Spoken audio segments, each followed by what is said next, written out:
नमस्कार, मैं हूं ज्ञानेंद्र तिवारी और आप देख रहे हैं एबीपी न्यूज का फेसबुक पेज। आज की सबसे बड़ी खबर और सबसे अच्छी खबर, बीजापुर का अभिनंदन, राकेश्वर सिंह मनहास को नक्सलियों ने छोड़ दिया है। लेकिन कैसे छोड़े, नक्सलियों ने कैसे छोड़ा राकेश्वर सिंह मनहास को? वो कौन लोग थे जिन्होंने मध्यस्थों को लेकर नक्सलियों के पास पहुंचे? वो कौन लोग थे जो सुबह से बिना खाए पिए बीजापुर में 42 डिग्री तापमान में अपने आप को तपाकर नक्सलियों के पास राकेश्वर सिंह मनहास को छुड़ाने गए? उन तमाम किरदारों से मैं आपका परिचय कराऊंगा। लेकिन इस वक्त की सबसे बड़ी खबर यही है कि राकेश्वर सिंह मनहास वापस आ गए हैं बीजापुर के बासागुड़ा मेडिकल कैंप में, यानी अस्पताल में। मेरे साथ देखिए वो पत्रकार हैं, ये रंजन दास हैं, ये बीजापुर के पत्रकार हैं, ये गए थे, ये मुकेश चंद्राकर हैं, ये बीजापुर के हैं, और ये शंकर हैं जो सुकमा में पत्रकारिता करते हैं, और गणेश मिश्र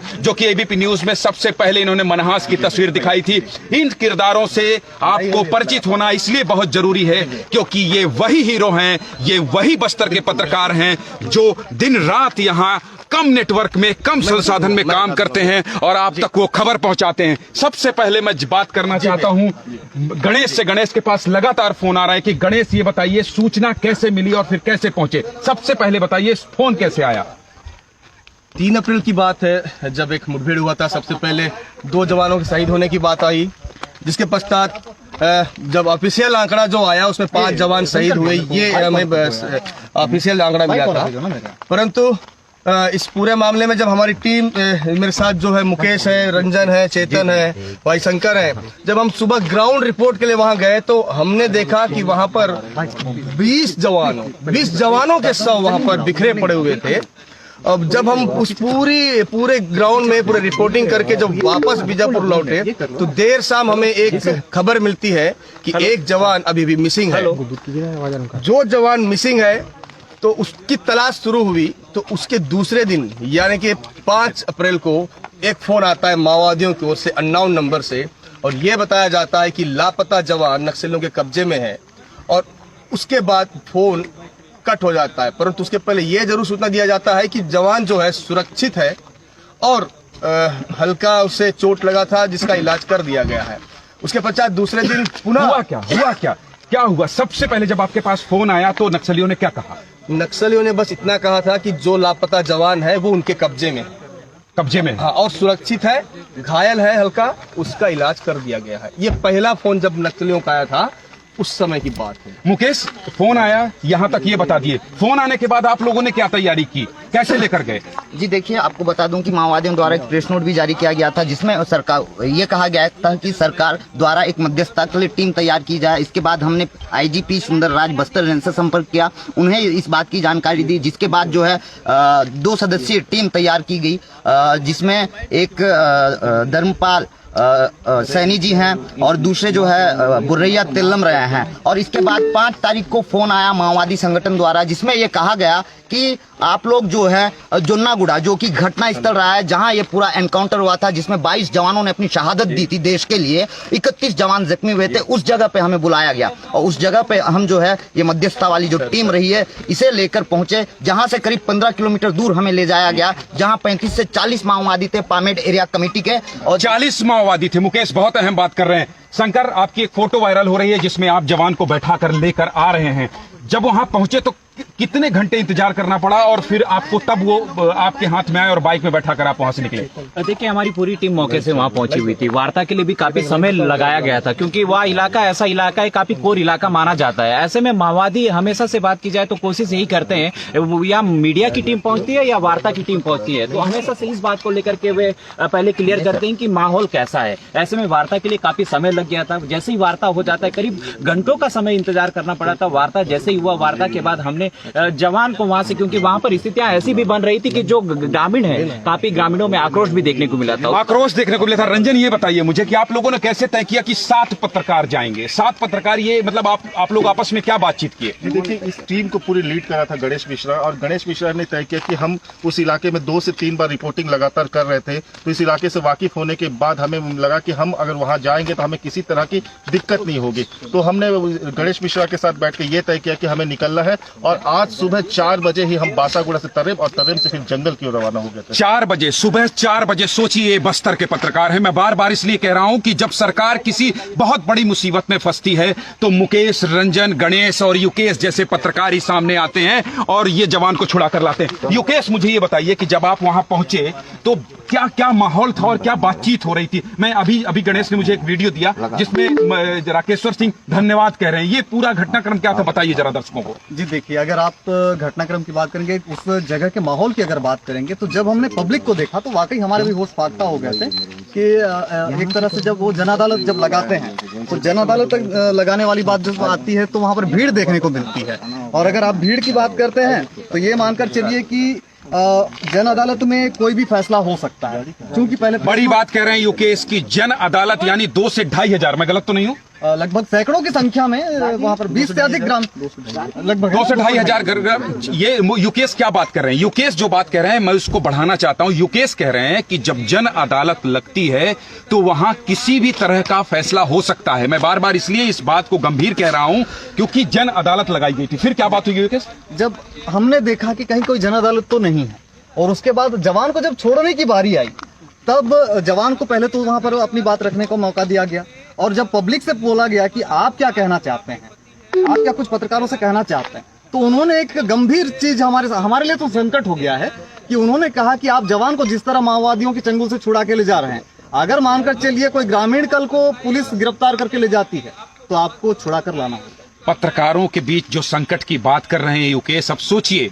जब गणेश मिश्रा को ही माओवादियों ने धमकी दी थी उस समय मैंने कहा था कि बस्तर का पत्रकार बार बार बचता है। इन्होंने आज बहुत बहादुरी का काम किया है, लेकिन एक दोहरी जिम्मेदारी भी इनके पास आ गई है कि 2 से 2.5 हजार के ग्रामीणों की मौजूदगी में ग्रामीणों ने इनसे आश्वासन लिया है। ग्रामीणों ने इनसे, रंजन से आश्वासन लिया है, गणेश से लिया है, युकेश से लिया है, मुकेश से लिया है, शंकर से लिया है कि आप आश्वस्त कीजिए कि अगर कोई पुलिस कर्मी अगर किसी तरह से गलती से बिना किसी आरोप के ले जाता है उन्हें, तो आप उन्हें भी छुड़ाएंगे। यही बोला उन्होंने। फिर उसके बाद क्या हुआ? अब उसके बाद जो है जो आप उस माहौल को थोड़ा समझिएगा। आपके दर्शक जितने भी हैं, मैं सभी के सामने इस बात को रखना चाहता हूं कि जिस तरह से जब गणेश मिश्रा संकट में पड़े थे, गणेश मिश्रा के नाम से जब नक्सलियों ने प्रेस नोट जारी करा था, जाने आप बहुत करीब से जान रहे हैं बस्तर के माहौल को। आप बार बार आते हैं यहाँ पर, देखते हैं कि किस तरह की सिचुएशन बनते हैं। हम वहाँ पर नक्सलियों के बीच खड़े थे और नक्सलियों ने हमसे स्पष्ट तौर पे पहले तो ये कहा कि आप बिल्कुल कैमरा चालू नहीं करेंगे, पहली बात। अच्छा, आपको मना कर दिया? युकेश कह रहे हैं कि कैमरा पहले बंद करा दिया गया। उसके बाद क्या हुआ? और उसके बाद फिर उन्होंने कहा कि हमने कई बार मिन्नतें की कि अगर हम इतनी दूर तक आए हैं तो कम से कम आपका एक बयान तो कम से कम हमारे लिए बनता है, तो इसलिए भी उन्होंने मना करा। तो हमने कहा कि चलिए कोई बात नहीं, आप अगर ग्रामीणों के सामने उसे छोड़ रहे हैं जवान को, तो तब कम से कम एक क्लिप हम बना सकते हैं। तो ले देकर हमारी मनोवन के बाद जो है उन्होंने इस बात पर एग्री करा कि चलिए ठीक है, आप जब हम जवानों को छोड़ते रहेंगे, जवान को जब हम रिहा करते रहेंगे, तब आप बिल्कुल क्लिप बनाइएगा। हमने क्लिप बना लिए, हमने सारी चीजें कर ली। वहाँ पर जितनी रिपोर्टिंग हमको वहाँ पर ग्राउंड में एक करनी थी वो हमने कर ली। हमारे तो होश तब फाख्ता हो गए थे। ये वाकई जिस चुनौती को मैं आपके सामने रख रहा हूँ, वाकई ये हमारे लिए अभी बहुत बड़ा संकट है, क्योंकि ग्रामीण को छुड़ा कर लाना, तो हम कैसे साबित करें कि वो ग्रामीण है या नहीं है, क्योंकि पुलिस का कहना तो कुछ और होता है और यहाँ पर ग्रामीणों का कहना कुछ और होता है। फिर नक्सल संगठन अलग से काम करते हैं। तो एक तरह से अगर हम देखें तो यहाँ पर हमारे सामने 3 चीजें, जिस तरह से कहा जाता है कि एक तरफ कुआं दूसरी तरफ खाई। तो मैं राकेश्वर पर आना चाहता हूँ युकेश, क्योंकि पूरा देश इस समय राकेश्वर के बारे में सुनना चाहता है। तो जब राकेश्वर को नक्सलियों ने छोड़ा तो सबसे पहले किसको कहा कि आप लोग ले जाइए? राकेश्वर को जब छोड़ा गया तो सबसे पहले तो पत्रकारों के हवाले किया गया उन्हें, क्योंकि वहां पर जो भीड़ थी, उस भीड़ को जब वो नक्सली संबोधित करे थे, जो नक्सलियों की लीडर थी वो महिला नक्सली थी, मनीला नाम। सारे हथियार बंद थे? सारे हथियार बंद थे। मनीला नाम बताया गया था। तो उसने कहा था पब्लिक के सामने कि हम पत्रकारों के हवाले कर रहे हैं और रास्ते में इनको कोई नुकसान ना पहुंचाया जाए। बड़ी बात कह रहे हैं युकेश, कह रहे हैं कि एक महिला नक्सली ने कहा कि हम इनके हवाले तो कर रहे हैं, लेकिन आप लोगों पर यह जिम्मेदारी डाली गई कि जवान को सुरक्षित आप पहुंचा दें कैंप तक, यानी जवान सुरक्षित पहुंचेगी, इसकी जिम्मेदारी आपके पास है। मैं फिर कह रहा हूं, बड़ी जिम्मेदारी थी। आगे? जी हाँ। तो इसके बाद जो है, रंजन आप भी वहां पर मौजूद थे, हम जिस तरह से उस माहौल को फेस कर रहे थे, हमने देखा कि जवान को जब छोड़ा गया, ज्ञानेंद्र, जब जवान को छोड़ा जा रहा था, वो क्लिप देख सकते हैं, जवान को जब छोड़ा जा रहा था तो जवान छूटने के बाद जब हम उससे बात करने जा रहे हैं तो जवान का एक फुसफुसा कर वो कह रहा है भाई जल्दी करो, जल्दी जाएंगे, शाम ढल जाएगी, जल्दी जाएंगे। बच्ची का वीडियो वायरल हुआ था, पापा जल्दी आ जाओ, और इस वीडियो को राकेश्वर सिंह मनहास देखे नहीं थे क्योंकि वहां बिना नेटवर्क के वो नक्सलियों के पास थे। सोचिए ये कैसा कनेक्शन है एक बाप और एक बेटी का। उधर बेटी कह रही है पापा जल्दी आ जाओ, और इधर राकेश्वर कह रहे हैं जल्दी चलो। यही शब्द था उनका। क्या था वो योगेश बताइए जरा। राकेश्वर से जब हम चर्चा करने को आगे बढ़ रहे थे, भाई आप लोग भले वहां पर कर लेना वीडियोग्राफी, लेकिन आप जल्दी चलिए। और वहां पर जो माहौल जो बना हुआ था, नक्सली भी उन्हें बोलकर रखे थे कि जो भी आप बातचीत करेंगे कि यहाँ पर कम से कम बातचीत कर लीजिए, उसके बाद आप आगे बढ़िए। और वो स्पष्ट तौर पे ये कह रहे हैं वहां पर बार बार कि आप कम से कम पब्लिक के सामने तो इस बात को जरूर रखिए, और पब्लिक के सामने ही सारी चीजें होनी चाहिए। ये जो बात कह रहे हैं युकेश जो बात कह रहे हैं, चेतन भी गए थे, रंजन भी गए थे, चेतन आपने क्या महसूस किया? ये बहुत जो मार्मिक बात अभी युकेश ने बताई कि जैसे ही वो आपके पास आए राकेश्वर सिंह मनहास, उन्होंने कहा जल्दी कीजिए। आपको याद होगा आप तो आज सुबह गए थे 4 बजे, बेटी ने कहा था पापा जल्दी आओ, कुछ ऐसा ही आपने महसूस किया? बिल्कुल ज्ञानेंद्र जी, पूरा माहौल इस तरीके का वहाँ पर क्रिएट था जैसे युकेश बता रहे थे आपको। जैसे जब राकेश्वर वहाँ पहुँचे, जब हमने उनसे बात करने की कोशिश की तो उन्होंने पहले बोला कि मेरे पास अभी पूरा टाइम दे दो, बाद में वहाँ पर तर्रेम पहुँच के हम ये सब चीज़ कर लेंगे, मेरे को बस यहाँ से जल्दी जाना है और मुझे यहाँ से जल्दी लेकर निकलिए। फिर भी थोड़ी देर हम वहाँ पर रुके हुए थे। राकेश्वर जो जवान थे हमारे, उनकी आंखें नम हो चुकी थी, और वो जब सबसे पहले छूटने के बाद राकेश्वर भावुक हो गए थे। और सबसे पहले पहुंचे ज्ञानेंद्र जी, और उन्होंने धर्मपाल सैनी जो थे उनका जो मध्यस्थता के लिए गए हुए थे उनसे गले लगा, और सैनी जी ने उनको बताया कि हम आपको यहाँ से लेने के लिए आए हुए हैं। तब उनका जो डेयर था वो फिर सामने दिखा ज्ञानेंद्र जी। रंजन जी मैं ये जानना चाहता हूँ, ये बताइए मुझे कि जब आप लोग बाइक में लेकर आ रहे थे, रास्ता बहुत घना जंगल है, उस वक्त क्या था माहौल? देखिए थोड़ी देर में थोड़ी सी पीछे जाना चाहूँगा कि राकेश्वर जी जब हम इंटरव्यू लेने की कोशिश करे तो बोल रहे थे कि मैं जल्दी जाना चाहता हूँ। असल में उन्होंने एक बात कही मुझसे कि सुबह 9 बजे नक्सलियों ने मुझे छोड़ने की बात कही थी, और शाम के 5 बजे बजने वाले भैया मुझे जल्दी जाना है ये। और इस 5 बजे की वजह जब नक्सलियों की लगभग सभा खत्म हो गई और जब उन्हें छोड़ दिया गया तो बार बार बोलते भैया अब चलो, भैया अब चलो।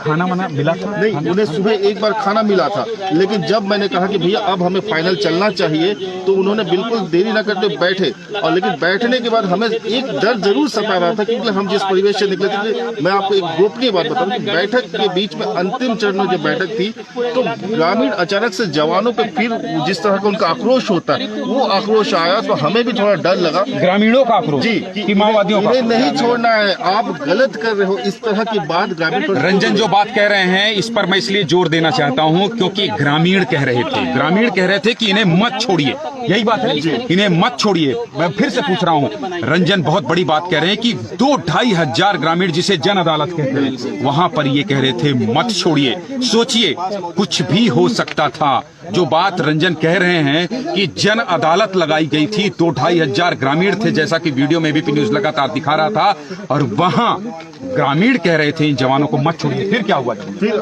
हमने तो जैसा सुना तो हमारे पैरों तले जमीन खिसक